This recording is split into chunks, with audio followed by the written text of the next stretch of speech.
For x greater than 0, which equation is false? Well, when we have exponents to an exponent, we do the multiplication. So this would be x to the 3/2 times 2, or x to the 3. On the other side, what we would have is a numerator and denominator. So we'd have x to the numerator of 3 and denominator of 4. So 3 is not equal to 3/4. That's going to make A the correct choice.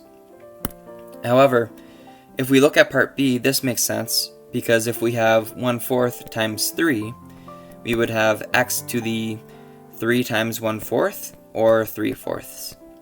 This will be equal to x to the 3 over 4. Continuing with C, what we would have is x to the 3/2 times 1/2.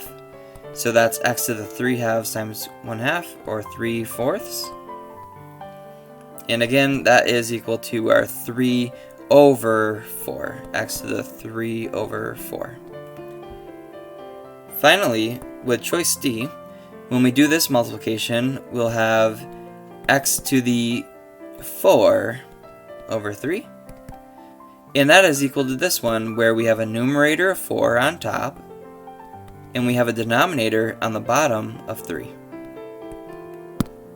Now, given the following expressions, 1, 2, 3, and 4, which would result in an irrational number? Well, if we look at number 1, we know how to add or subtract fractions, and the answer is always another fraction. So it won't be choice 1. That gets rid of C. If we look at 3, that's really special because square root of 5 times square root of 5 will just equal 5. And that, of course, is rational. So 3 won't be part of our answer. So that's going to leave choice A, 2 only. Is it true that 3 won't be irrational? Because square root of 49 is pretty crazy. Actually, you know what? The square root of 49 is simply 7, because 7 squared is 49. So that is rational. It won't be 3. However, number 2 is irrational because we have this nice repeating decimal, or 0.5, plus this craziness, this irrational number. So that will result in an irrational number. So we have a rational plus an irrational will result in an irrational number. So choice A is confirmed.